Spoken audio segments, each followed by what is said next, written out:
The Grand Reliquary floated in the darkness between two dead stars, a fortress of pale stone and living crystal that had stood for longer than most species had been walking upright. And on this particular day, it was full of pilgrims who had traveled across the galaxy for the right to stand in one room and look at 7 swords. Kale Morrow did not feel like he belonged here. He stood near the back of the human delegation, hands shoved deep in his pockets, watching as alien priests in robes of woven light moved through the crowd like ghosts, their crystalline faces showing no emotion at all. And he thought about how strange it was that a former blacksmith's apprentice from West Virginia had ended up at the most important religious ceremony in the known galaxy. He had not asked for this assignment, and nobody had asked for him either. But the ambassador had needed one more body to fill out the delegation, and Kale had been the only one without a schedule conflict. Here he was, wearing a suit that did not fit, and standing in a room where humanity was still considered the youngest and least important species in attendance.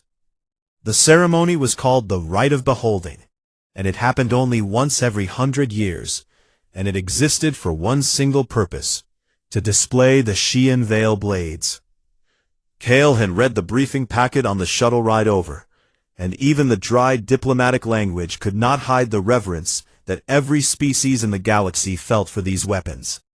Because the blades were not just old, and they were not just beautiful, they were considered the single greatest achievement of physical craftsmanship in the entire history of the known universe. 7 longswords, each one forged over 12,000 years ago by the Aean, a precursor race that had vanished from the galaxy long before any living species had learned to count. And every scanner and instrument and test that modern science could throw at them had confirmed the same impossible truth. The blades were perfect, absolutely and completely perfect, with zero material degradation, molecular alignments so precise it should not have been possible, and edges so sharp that scientists had given up trying to measure them. They were relics, they were miracles, and to the Velthari who guarded them, they were proof that the Aean had been gods. Archon Salith stood at the front of the chamber, tall and still, and shining like a pillar of living quartz, his robes pooling around his feet like molten silver. And when he raised his 6-fingered hands, the entire room fell silent in an instant. Hundreds of beings, from dozens of worlds, holding their breath at once. "We gather as our ancestors gathered," Salith said, his voice carrying through the chamber without any amplification, each word ringing off the crystal walls like a struck bell. "To behold what cannot be improved, to witness what cannot be surpassed, to remember that before us there were hands that shaped perfection itself." The vault doors behind him opened without a sound. Light poured out, not harsh, but warm, golden, almost alive, and in that light, Kale saw them. 7 blades, resting on pillars of black stone, each one catching the glow and holding it the way a diamond holds fire. And even from the back of the room, he could tell they were extraordinary. Around him, delegates reacted in the ways their cultures demanded, and the Korvathi clicked their mandibles in a rhythm of deep respect, and the Telvanni pressed their foreheads to the floor, and the Velthari wept tears of liquid crystal that shattered on the ground like tiny bells, and the humans just stood there, looking awkward because nobody had told them what to do. One by one, the delegations were called forward to approach the blades. Kale watched a Korvathi scholar named Teandri Val-Surat walk toward the display with all 6 of her limbs trembling. Briefing packet, that she had spent her entire career studying these weapons from data alone, writing 11 volumes about them without ever once seeing them in person. And now that she was here, her compound eyes were so wide, they looked like they might crack. She stared at the blades for a long time, and then stepped back and said nothing at all, because what could anyone say? When the human delegation was finally called, most of them walked forward with polite interest and respectful nods. and the kind of careful diplomatic smiles that said, "We appreciate your culture very much," without actually meaning anything. And then it was Kale's turn. He had not planned to do anything unusual. He stepped forward and looked at the blades the way he had looked at metal his whole life. Not with the distant admiration of a museum visitor, but with the close and hungry attention of someone who had spent years standing over an anvil, learning to read the story that every piece of forged steel carried in its grain. His grandfather had taught him that, back in the workshop behind the old house, where the Blue Ridge Mountains came down to meet the river. And his grandfather had learned it from his mother, and she had learned it from her father. And somewhere back along that chain of calloused hands and ringing hammers was a tradition so old nobody remembered where it started. Kale looked at the first blade, and then the second, and then the third, and something cold settled in his stomach like a stone dropped into still water. He frowned. He leaned closer. He tilted his head, the way a dog does when it hears a sound it cannot explain. And then, almost without meaning to, in a voice barely louder than a whisper, he said the words that would change everything.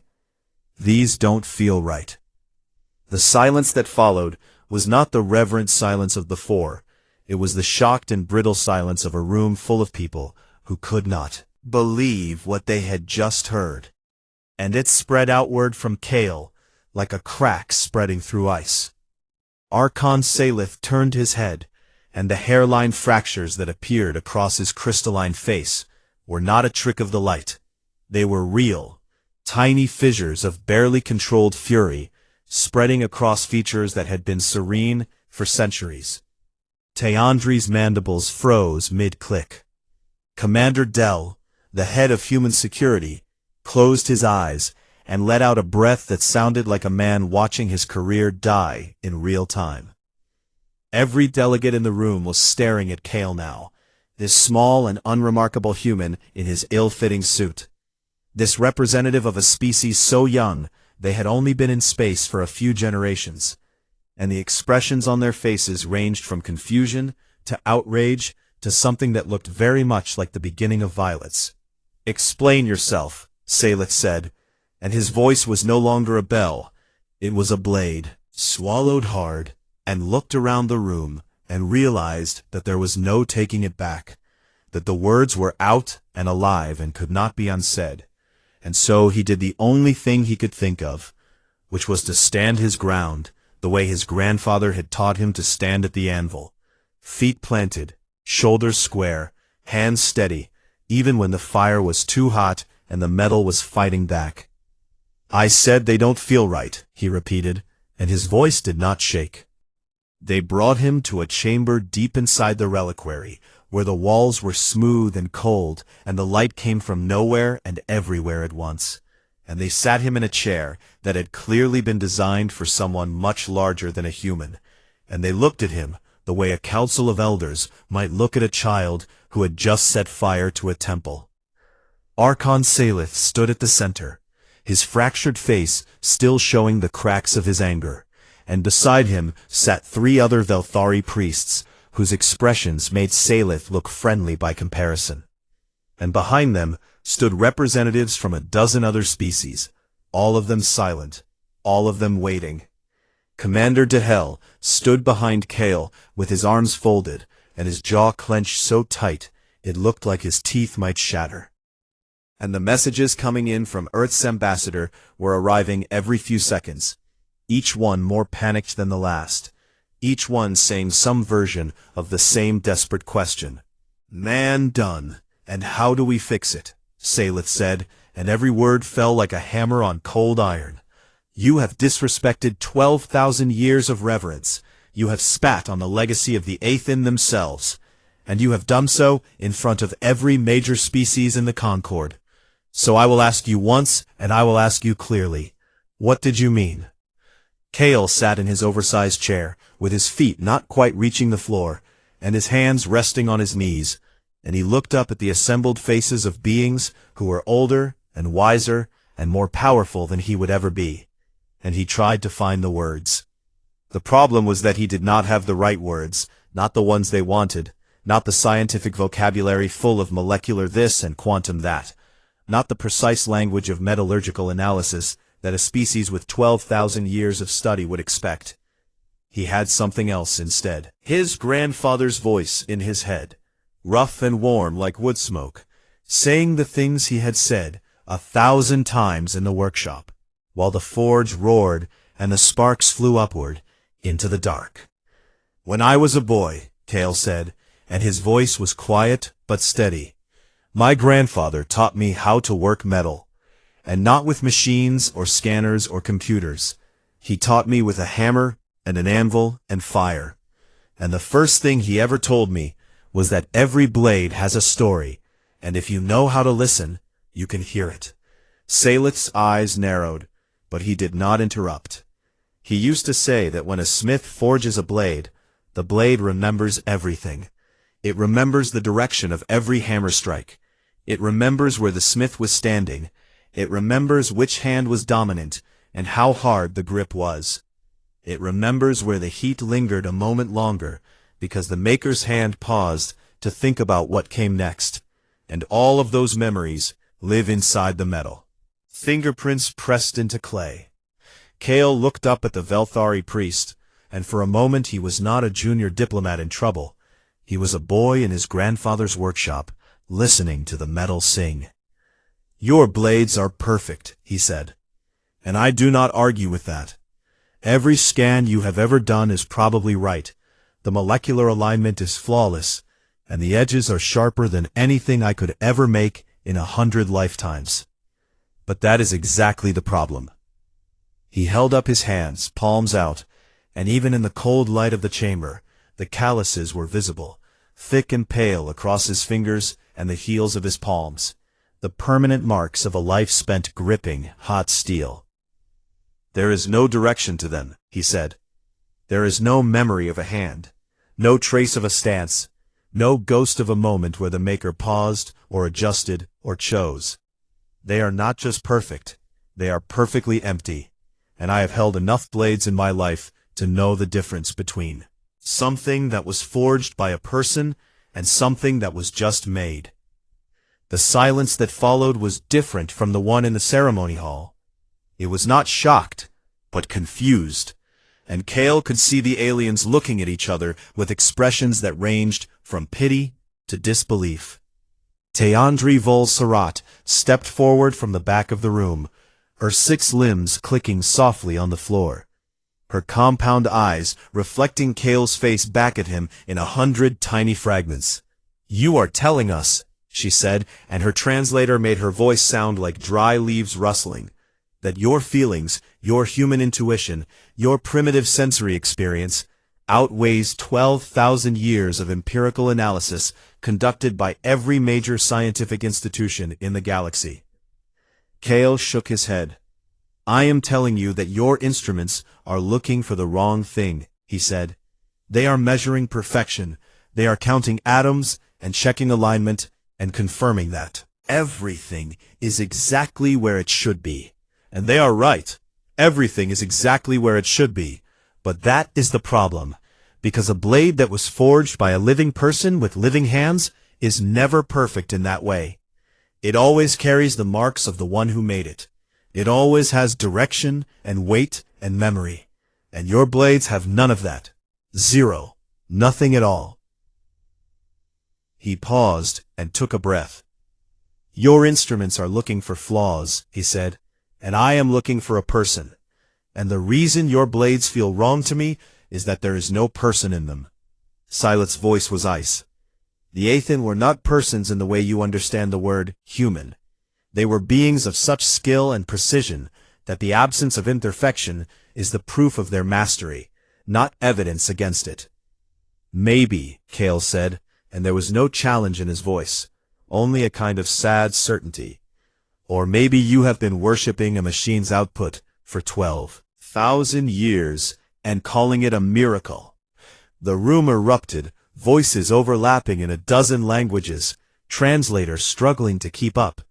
And Commander Dell grabbed Cale's shoulder and pulled him to his feet, and started dragging him toward the door, while muttering things that the diplomatic corps would definitely not approve of. But Tiandri did not follow the crowd. She stood very still in the center of the room, while the chaos swirled around her. And she thought about the 11 volumes she had written about the Sheen Veil blades, thought about every measurement, and every scan, and every data point she had ever analyzed. And she realized with a slow and creeping horror that in all those years and all those pages she had never once asked the question the human had asked. She had asked how the blades were made, and what they were made of, and when they were made, and by what process they achieved their impossible precision. But she had never asked whether they felt like something a living being had held. Later that night, when the station was quiet, and the delegations had retreated to their quarters, and the human ambassador was composing an apology that would take 3 days to translate into all the necessary languages, Tiandri found Kale sitting alone in an observation lounge, staring out at the dead stars. She sat down beside him and folded 4 of her 6 limbs beneath her, and was quiet for a long time. Then she said, "What should a real blade feel like?" And Kale turned to look at her with an expression that was part surprise and part relief, and part something she did not have a word for in any language she spoke. "Let me show you," he said. "I just need a forge." It took Kale 2 days to turn a maintenance bay on the lower levels of the reliquary into something that looked like a forge. And by the standards of his grandfather's workshop, it was a miserable thing, held together with borrowed tools and scavenged metal, and the kind of stubborn refusal to quit that humans were famous for, even if nobody in the galaxy thought it was a compliment. The station's engineers had watched him work, with the confused fascination of people who had never seen anyone build something without asking a computer for help first. And when he had finished, they looked at his crude setup of repurposed heating elements and a flat chunk of hull plating that served as an anvil, and a hammer he had machined himself from a solid block of station-grade steel. And they shook their heads in the way that all engineers shake their heads when they see something that should not work, but somehow does. Tiandri came every day. She told the tribunal she was there to document the human's delusion, to gather evidence that his claims were based on primitive superstition rather than science. And the tribunal accepted this explanation because it was exactly what they wanted to hear. But the truth was simpler and harder to admit. She came because she could not stop thinking about what he had said, and she needed to see for herself whether there was anything behind it. On the 3rd day, Kale started to forge. He began with a bar of raw stock metal, nothing special, just a standard alloy used for station repairs, and he heated it in his makeshift furnace until it glowed the color of a sunset, and then he pulled it out with tongs and laid it on the anvil and raised his hammer. The first strike rang through the maintenance bay like a gunshot, and Tiandri flinched so hard she nearly fell off her observation perch. The second strike came before the echo of the first had died. By the 10th strike, a rhythm had formed, rolling like a heartbeat, and Kale's face had changed in a way that Tiandri found difficult to describe in her notes. It was not concentration exactly, and it was not joy exactly. It was something in between, something that looked like a man who had found the one place in the universe where he made sense. She had never seen anything like it. Words spread through the station the way all interesting things spread through enclosed spaces full of bored diplomats, which is to say, quickly and unstoppably. And by the end of the first day, a small crowd had gathered outside the maintenance bay to watch through the observation window. By the second day, the crowd was not small anymore. They came from every delegation, Korvathi scholars and Velthari acolytes, and Telvanni merchants, and beings from species Kale could not name. And they pressed their faces against the glass, and watched this small human beat a piece of metal with a hammer over and over again, and at first they beat a line. Watched with amusement, and then with curiosity, and then with something that none of them had expected to feel. Because it was beautiful in a way that none of them had words for. Not the blade. The blade was taking shape slowly, and it was clearly going to be a rough and uneven thing. But the act itself, the process, the spectacle of a living being pouring strength and sweat and will into a piece of dead metal, and turning it into something through nothing but the force of his own hands. Kale talked as he worked, partly because Teandri kept asking questions, and partly because his grandfather had always said that a quiet forge was a lonely forge. Every strike is a conversation, he said, bringing the hammer down and watching the metal spread beneath it. You hit it, and it pushes back, and you feel the push, and you adjust, and you hit again. And every single strike is a little bit different, because your arm is getting tired, or the metal is cooling, or you shifted your weight. And all of those tiny differences add up, and they get pressed into the steel, and they stay there forever. He flipped the bar, and struck again, from a new angle. A machine does not get tired, he said. A machine does not shift its weight. A machine does not have a dominant hand that pulls a little harder than the other one. So when a machine makes a blade, the metal has no story in it, no direction, no memory. It is just atoms arranged in a pattern. And the pattern might be perfect, but it is also dead. Teandri was recording everything, but she had stopped pretending this was about debunking his claims. Her notes had shifted without her noticing, from skeptical observation to something that read more like the field journal of someone witnessing a phenomenon she had no framework to understand. On the fourth day, Kale finished the blade. He quenched it in a trough of recycled station water, and the steam rose up around him in a white cloud. Cleared, he was holding a knife. Not a sword, nothing so grand as the Sheean Veil blades, just a simple single-edged knife about the length of his forearm. It was not beautiful. The edge was slightly uneven, and there was a gentle curve along the spine where his hammer strikes had been a fraction too strong on one side, and the surface still showed the faintest ghosts of the forge scale he had not fully polished away. And by any standard of galactic craftsmanship, it was a primitive and unremarkable thing. He held it out to Teandri. She hesitated, her mandibles clicking in the pattern that meant uncertainty in Korvathi body language. And then she reached out with her two finest manipulator limbs and took it. And she felt it. Not with the cold precision of a scanner or the detached analysis of a scientist, but with the simple physical reality of her own hands wrapped around something that another pair of hands had made. And what she felt was a presence, direction, a warmth that had nothing to do with temperature. She could feel where his right hand had struck harder than his left. She could feel the slight twist where he had turned the bar a fraction late. She could feel the place near the handle where the metal was a little thicker, because he had lingered there, working it with extra care, because that was where the hand would grip, and he wanted it to feel right. The blade was full of him. She set it down very carefully, and then she picked up her scanner, and she ran the same diagnostic suite that the Velthari had been running on the Sheean Veil blades for 12,000 years. The same tests that had confirmed their perfection 1,000,000 times over. And she pointed it at Kale's crude little knife. The results filled her screen in cascading waves of data. Micro-asymmetries in the grain structure. Heat distribution ghosts that mapped exactly to the rhythm of his hammer strikes. The story of every moment the blade had spent in the forge, and wrapped through all of it like a signature written in the language of physics, was the unmistakable record of a living being's hands.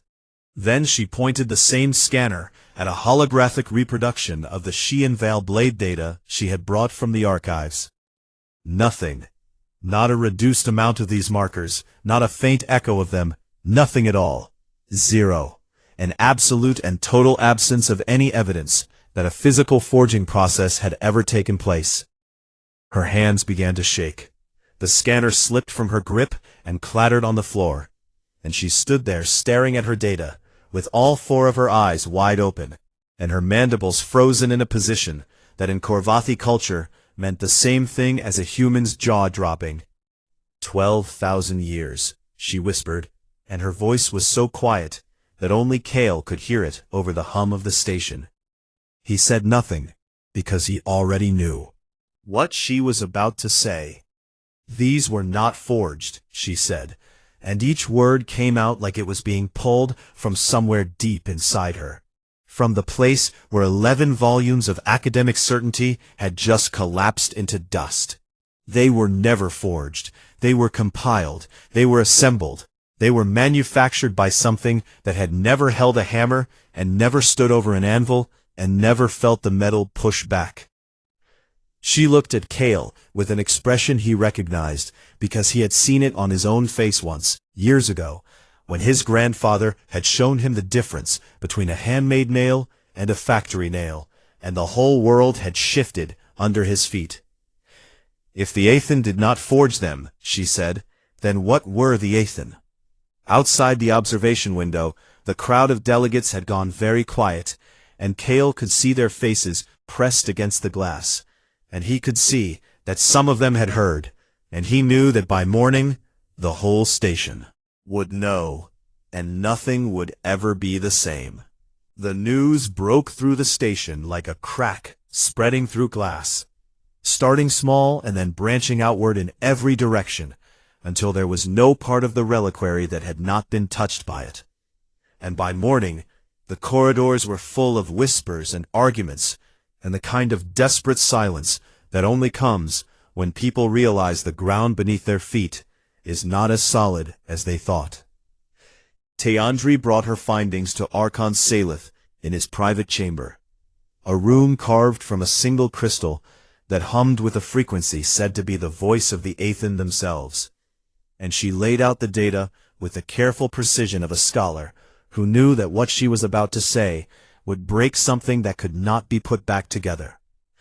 Salith listened without moving. When she was finished, he was quiet for a long time, and then he said, "You are wrong. It was not a question, and it was not a dismissal.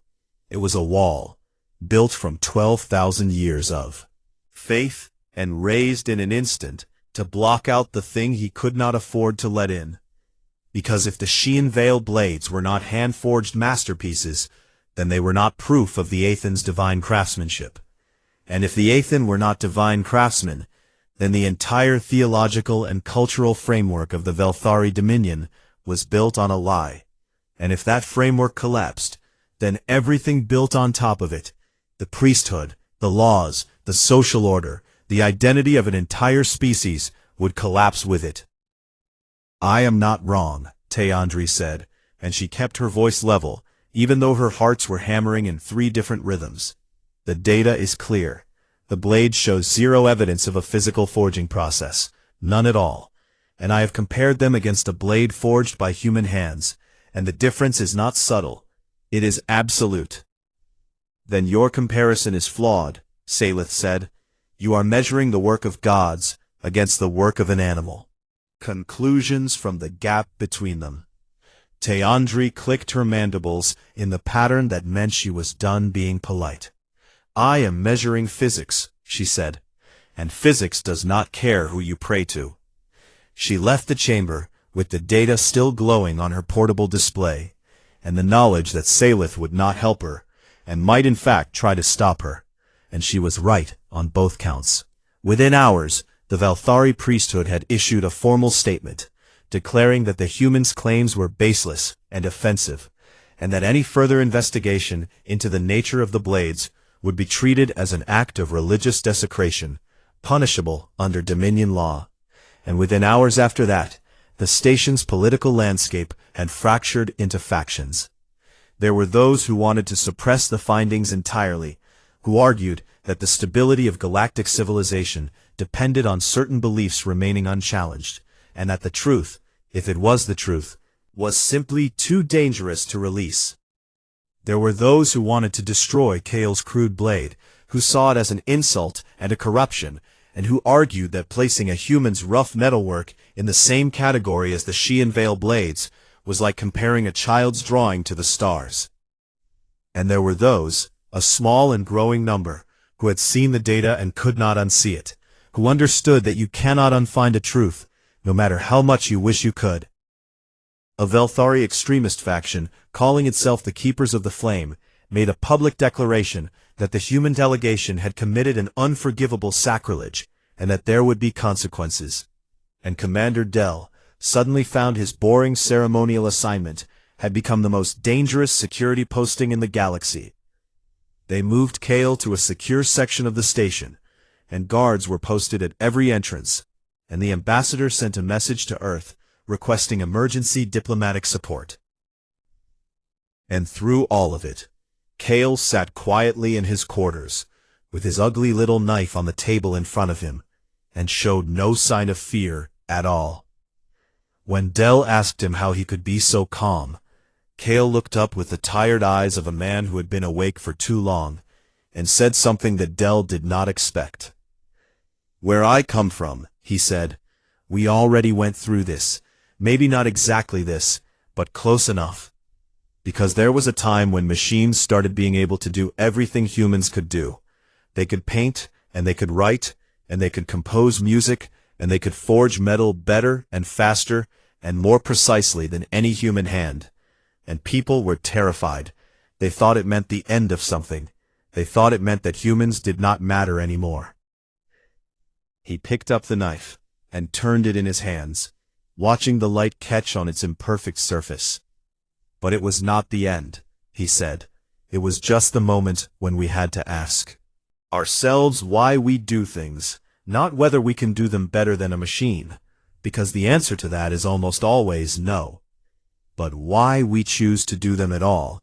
And the answer we found was that the point was never the product. It was the process. It was the choice to make something with your own hands when you do not have to. And that choice is the thing that no machine can replicate, because a machine does not choose." Del stared at him for a long moment, and then shook his head and went back to coordinating security. But the words stayed with him in a way he did not expect. Meanwhile, Teandri had gone where scholars go when the living will not help them. She went to the dead. The reliquary's deep archives held fragments of Aean records, pieces of writing and data recovered from ruins scattered across the galaxy, and most of them had been studied and catalogued and interpreted through the lens of Velthari theology, which meant they had been read as hymns, prayers, and expressions of divine artistry. But Teandri was not reading them as theology anymore. She was reading them as engineering documents. And what she found made her sit down on the cold floor of the archive and stare at the ceiling for a very long time. The fragments did not describe the Aean as master craftsmen, not in the way the Velthari had always believed. The language was different when you stripped away the religious interpretation and read it plainly, because the words the Aean used for themselves did not translate to makers or forgers or artisans. They translate to something closer to designers or architects, or most accurately, specifiers. The Aean had not forged the blades. They had designed them. They had created the specifications, the perfect mathematical descriptions of what a blade should be. And then they had fed those specifications into systems that assembled them atom by atom, and they had called this creation. Because to them creation was not the act of making, it was the act of imagining. They had considered the physical act of forging to be beneath them, a crude and inefficient method, suitable only for primitive beings who lacked the intelligence to simply think a thing into existence and have their machines build it. And it had not stopped with blades. Teandri followed the fragments deeper and deeper into the archive, and the picture that emerged was not the portrait of a divine civilization ascending to a higher plane. It was the portrait of a species that had systematically removed itself from every act of physical creation until there was nothing left for living hands to do. They had automated their art, and then their science, and then their governance, and then their daily existence, and then something that the fragments described in a word that had no direct translation, but that Teandri's best interpretation rendered as purpose. Their purpose. And after that there was nothing in the records at all. Teandri sat in the archive, surrounded by 12,000 years of misunderstood fragments. And she understood, at last, what had happened to the Aean. Why they had vanished so completely that not a single body or city or ship had ever been found. Only their machines' perfect outputs left behind, like toys in an empty nursery. They had not ascended. They had not been destroyed. They had simply stopped, the way a fire stops when there is nothing left to burn, because they had removed every imperfection and every struggle and every friction from their existence, until there was no reason left to exist at all. She gathered her data, and she stood up, and she walked back through the corridors of the station toward the secure section where Kale was being kept. And the delegates she passed could see something in her face that made them step aside without being asked. When she reached Kale, she found him sitting exactly where she had left him, with his knife on the table and his calloused hands resting on his knees. And she stood in the doorway and looked at him, and at the blade, and at the rough, imperfect truth of both of them. "I know what happened to the Aean," she said, and Kale nodded, slowly, like a man who had already guessed the answer, but had been waiting for someone else to say it out loud. "They stopped making things," he said. "They stopped making things," she said, and in the silence that followed, the ugly little knife sat on the table between them, catching the light in all the wrong ways. The truth spread the way all truths spread when they are too big to contain, which is messily and painfully and with a great deal of shouting. And for weeks, the reliquary was a place of chaos, as factions argued, and scholars debated, and priests wept, and diplomats sent frantic messages to their homeworlds, trying to explain what had happened and what it meant.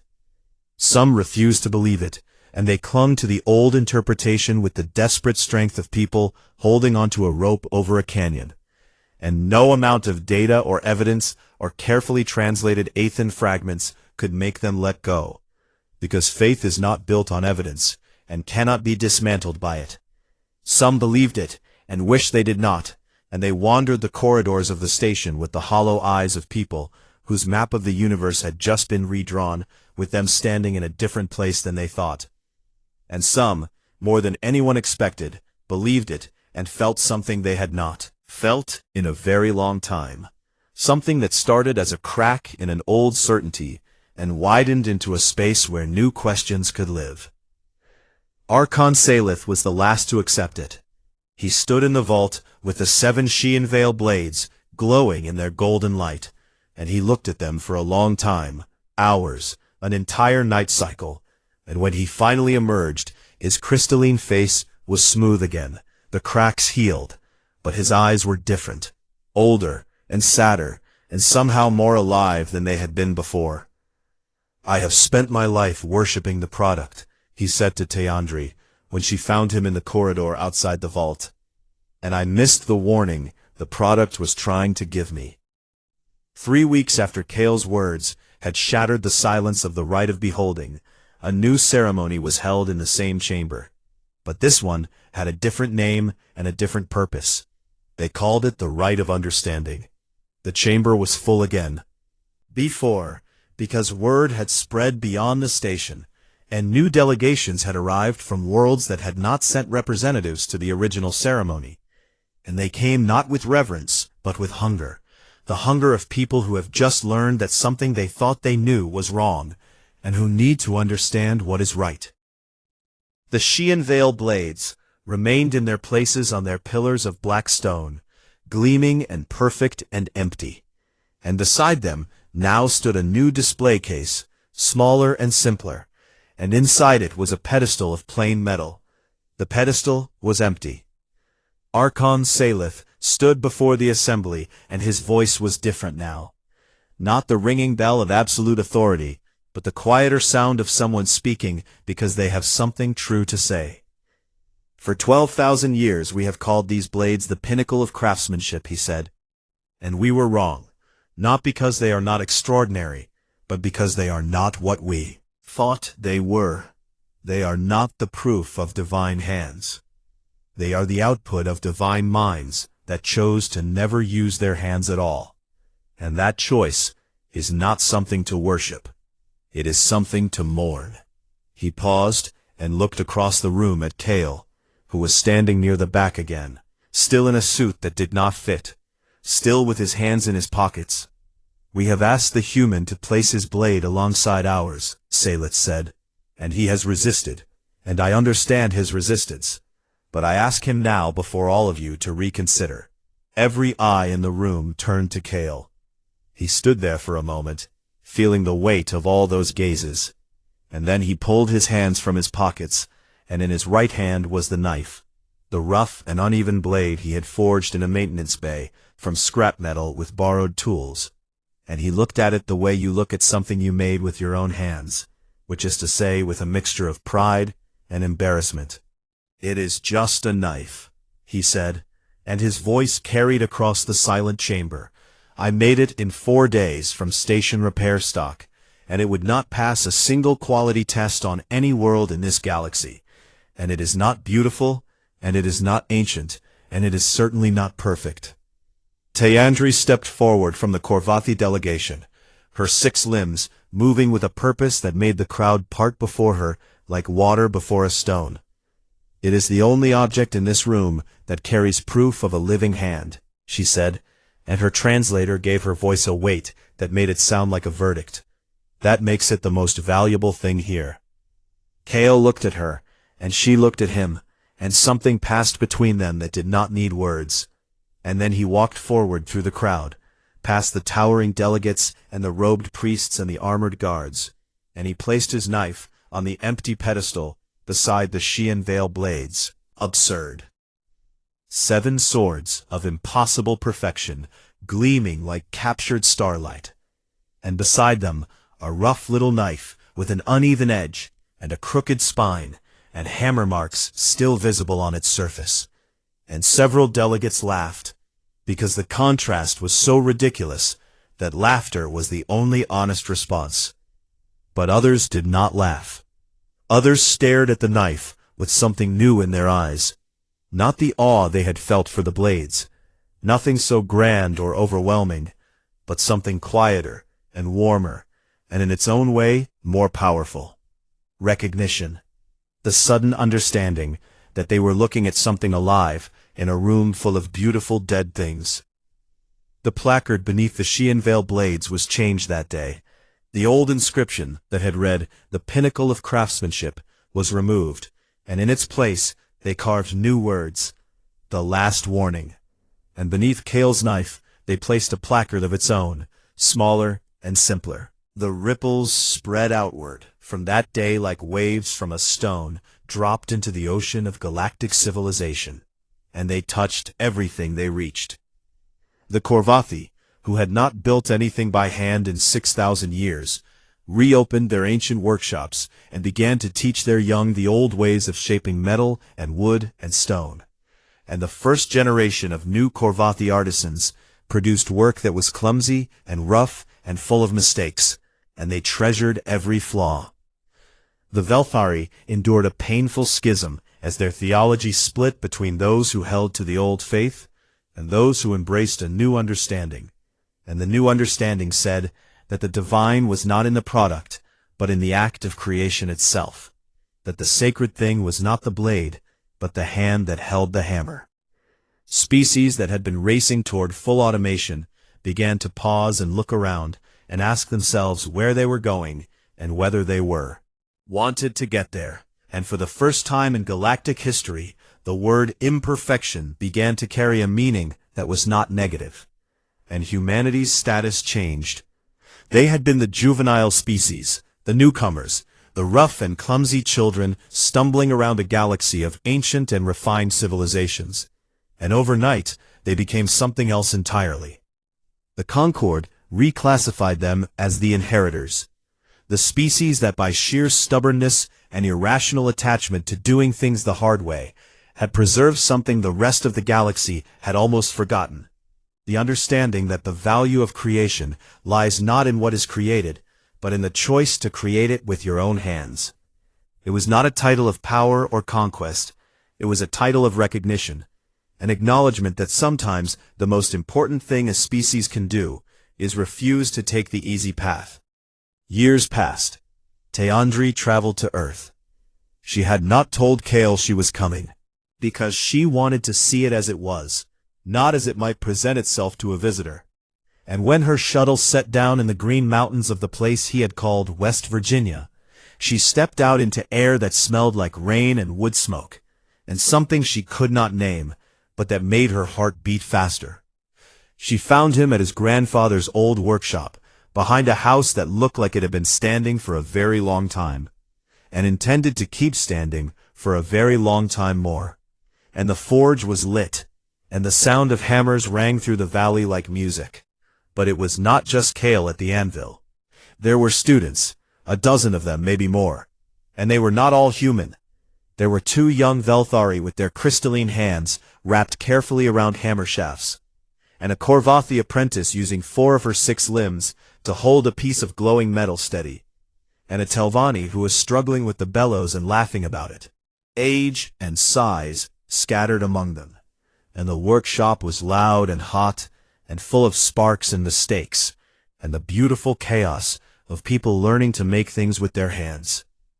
Teandri stood in the doorway and watched, and Kale did not see her at first, because he was bent over a young Velthari student's workstation, examining something the student had made. It was a blade, if you could call it that, because it was crooked and lumpy, and the edge wandered back and forth like a river that could not decide which way to flow.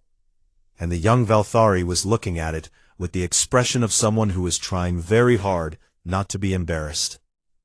Kale picked it up and held it to the light and turned it slowly, the way he had turned the Sheen Veil blades all those years ago in the Grand Reliquary. But his expression now was completely different from the frown he had worn then. He was smiling.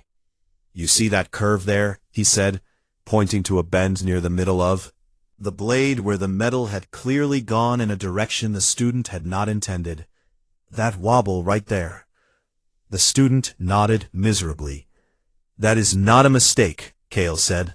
The student looked up, confused, hope and doubt fighting for control of his young crystalline features. "What is it then?" the student asked. Kale placed the blade on the rack alongside dozens of others, each one imperfect, each one carrying the unmistakable signature of the living hands that had made it. Velthari hands, and Korvathi hands, and Telvanni hands, and human hands, the hands of a galaxy that was learning to hold a hammer again. He turned back to the student, and the forge light caught his face, and the face of every student in the room, and the face of Teandri, standing quiet in the doorway, and in that moment they were all connected by something older than starlight and simpler than science, the understanding that had saved the galaxy from the Aean silent. Fate. And the forge burned on. And the forge burned on.